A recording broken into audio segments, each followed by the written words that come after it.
from air. And only carries our fuel.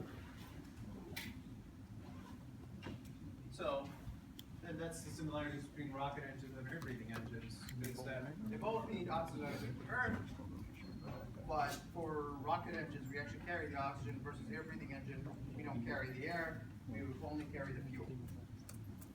So, air-breathing engine,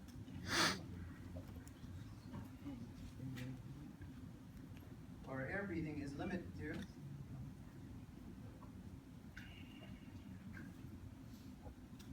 100,000 feet in altitude. So beyond 100,000 feet, you don't have the air thins up, so you have nothing of oxygen right now to constrain in the engine. So actually, why do if you fly in commercial flights in general, why do you generally experience turbulence? They could avoid that turbulence. They just could fly at a higher altitude. But if they fly at high altitude, that's less oxygen to burn and less mass going through the engine. So it's less efficient. That means your plane ticket goes up price-wise. So they generally try to fly low to keep the air dense, get more oxygen and mass through the engine for efficiency, primarily for its own money in the end, right? But that's one of the reasons. As you go up in altitude, the air dense, so you don't have much air to pass through air-breathing engine. Now, it's something to keep in mind as well, because combined cycles, like I'm trying to be on Thursday. Oh, or if it's not, then it's next Tuesday. But combined cycles, that's what most of your generation is going to work on, is having multiple cycles combined together and you actuating them depending on the situation. So we're talking about supersonic flights. So for commercial flights, some of the ideas are to launch from an airport, get into outer orbit, then coast in outer orbit, then come down to whatever the location you're looking at. So you're going to have air breathing to rocket-like scenario to actually achieve that. And we'll talk about it in advanced engines. But anyway, 100,000 rocket engines. Very low fuel and oxidizer. Literally fly to the on board.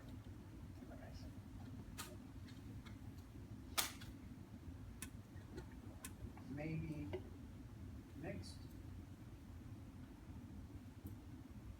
or an unmixed.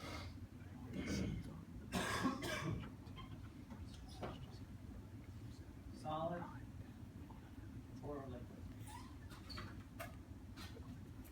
So that's the main difference. You're carrying your oxidizer now. So if you're carrying your fuel and oxidizer, where's your mass really coming from? It's both your fuel and oxidizer. So whatever you're carrying, that's your propulsion mass. The rocks, again, of the boat. Another thing is the thermal efficiency of the aero engines that we've done so far is something like this: 1 plus F U exit squared minus U squared divided by 2F into propulsion. Right? For aero engines, if I have my exit velocity equal to my inlet velocity, obviously with a very small f, what will happen here, my thermal efficiency will be 0. Right? So for air-breathing engines, the limits are UE is greater than U. But for rockets, no such limit.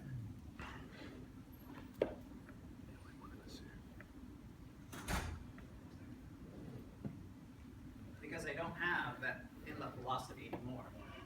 So it's all primarily the exhaust velocity. But for air engines, they always have to think of it this way. This is my U, this is my exit velocity.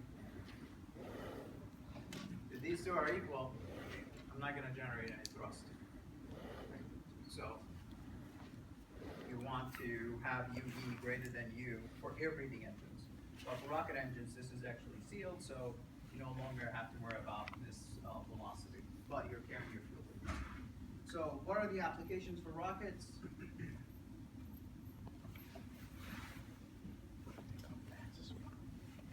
Ballistic-based rockets.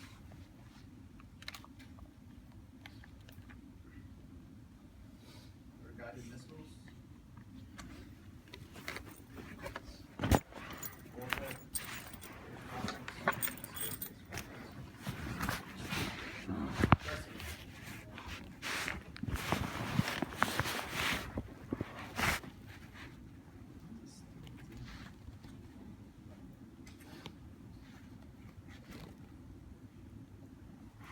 So,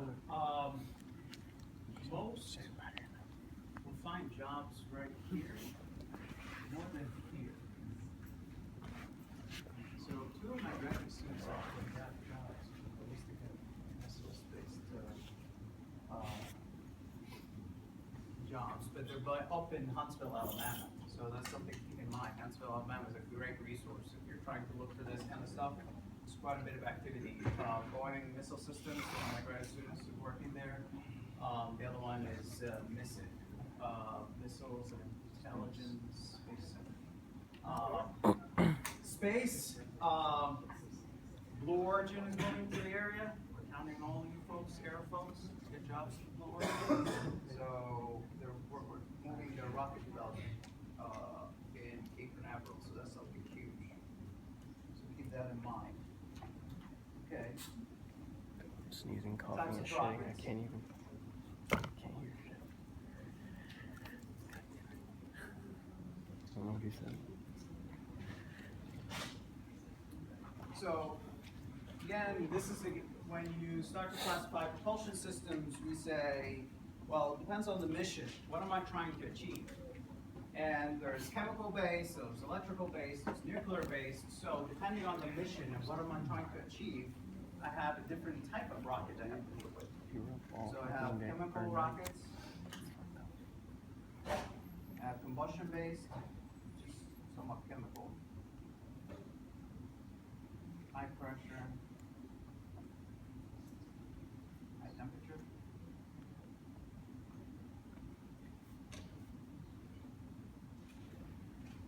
And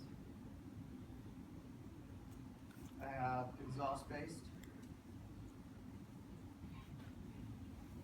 gas. I could have gas plus liquids, gas plus solids. So it really depends on the situation. Solids could be aluminum, by the way, and if you burn it, you get aluminum oxide particles. This is liquid droplets.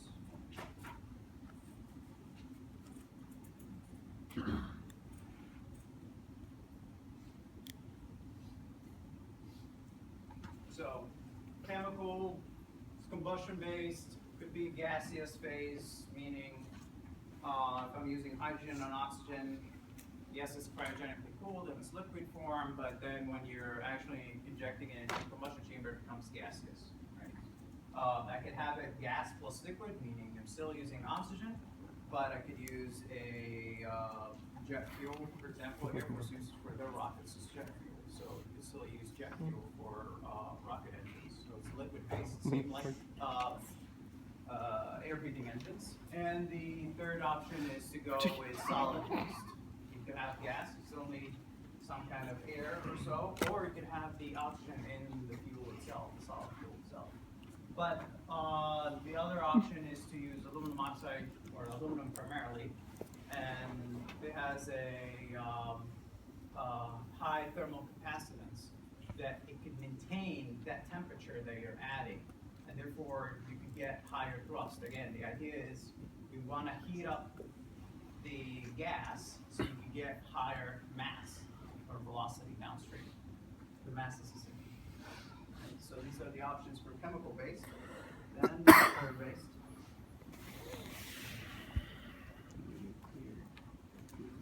Well, it's a thermal reactor driven.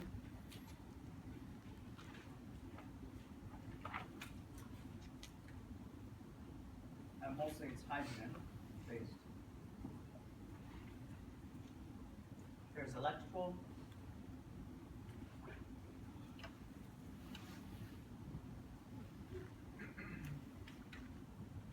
Arc heating or ionic propulsion.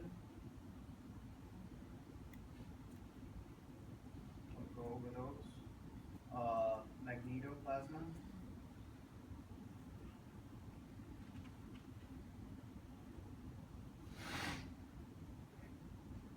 And there's solar propulsion,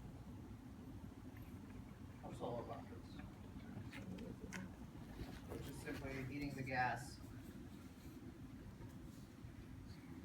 or solar sail.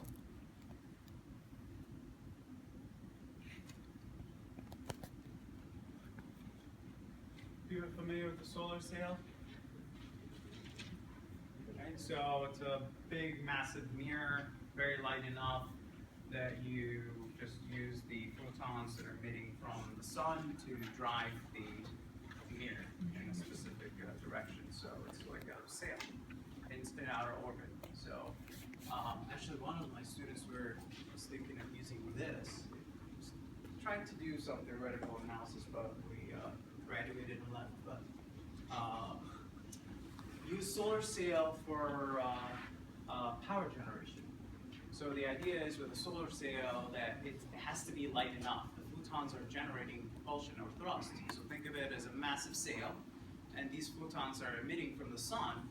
They're very, very weak, but in outer space, you don't have any drag, you don't have any friction, resistance, or whatnot. You have nothing, right? So you can harness that energy to move you.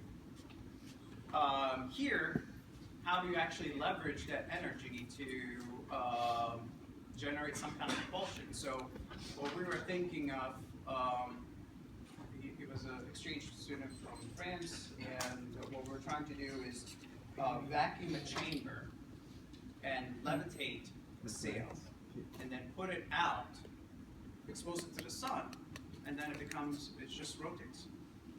So it's an idea for a solar sail, because the problem is friction and resistance. You have to have enough force to overcome that resistance. But depending on the scenario you need for rockets, specifically, you have to choose between different modes and types. And it's in general air-breathing engines. But here, it's like you start to realize to get through the Earth gravitational force and to get through all the way out of orbit has to be chemical-based. Then, nuclear-based or electrical-based, so solar-based, that's out in space. So that's where you actually use those because they're low producing thrust. You need to get high thrust to get over gravity and the distance you have to achieve there. But once you're out, you could use low producing thrust methods. We'll go over some of these examples. Okay. So static performance.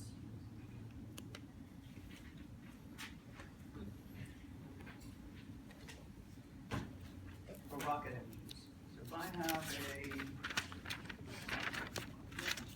fuel of some sort, nozzle right there, putting it on wheels. So control volume right there. So I'm not including any gravitational force for now.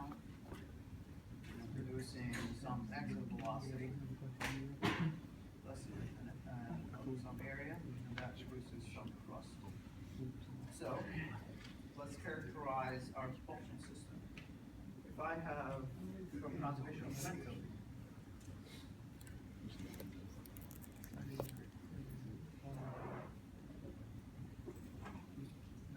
tau, the thrust, is going to equal to m dot exit, whatever I'm issuing out of the rocket in terms of mass, multiplied by my velocity, plus my delta P.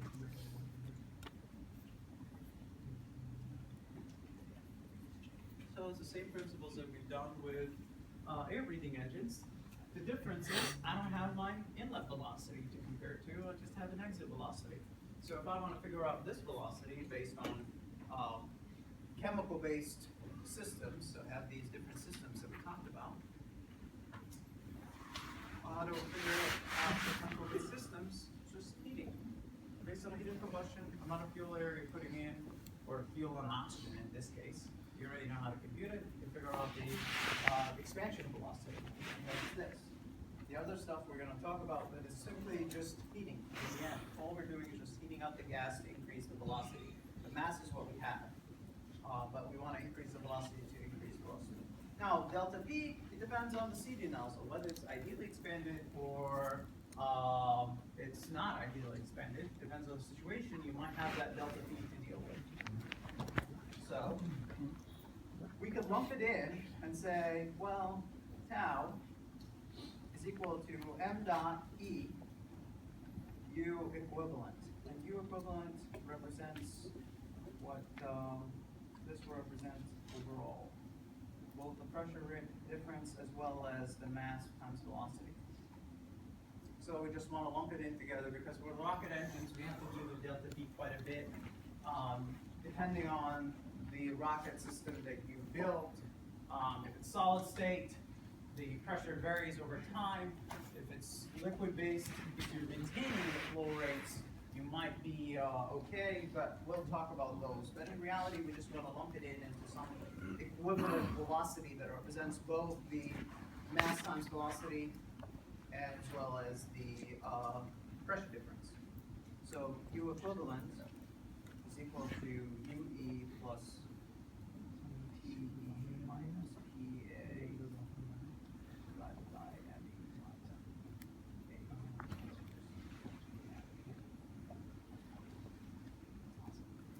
So if it's at max thrust,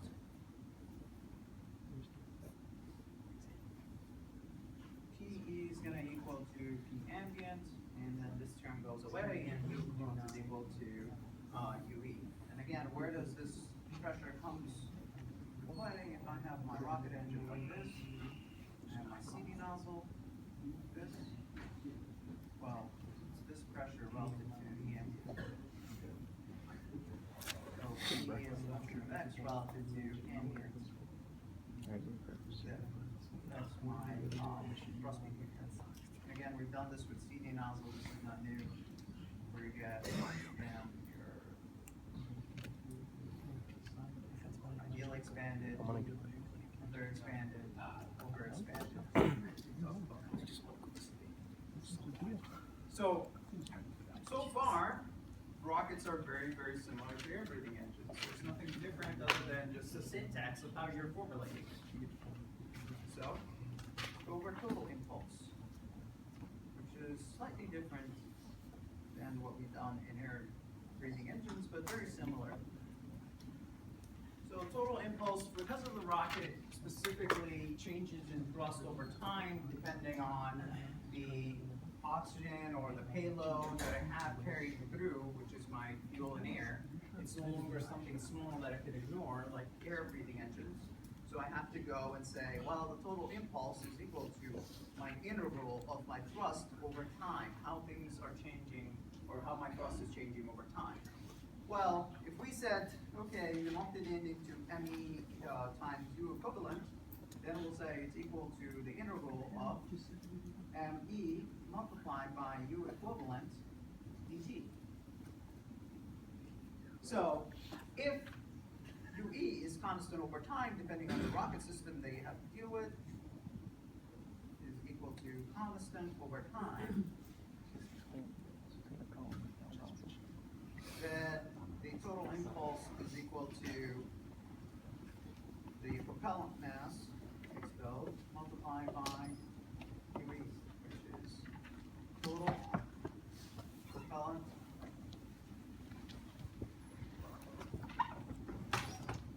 mass expelled.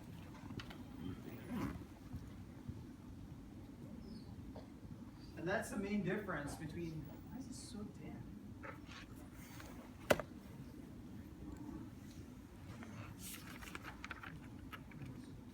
Every time it's different.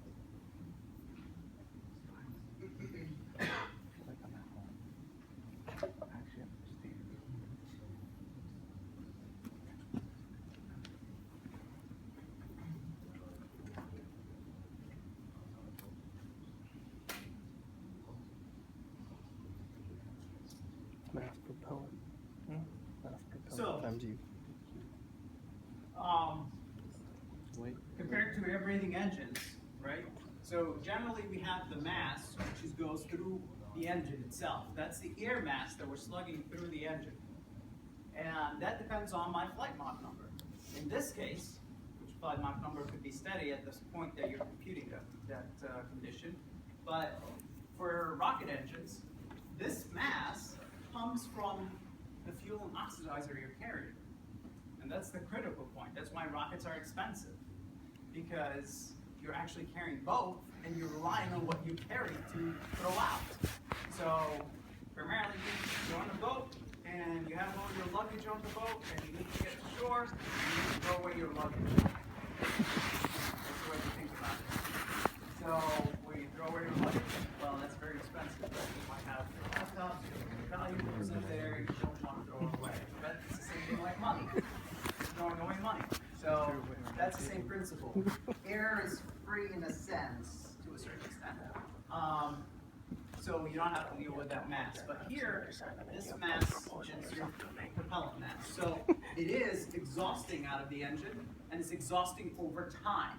So if you assume that your the equivalent velocity is constant, if I do this integral, if I take the total mass variation, so both are actually changing over time, then it's your total mass propellant.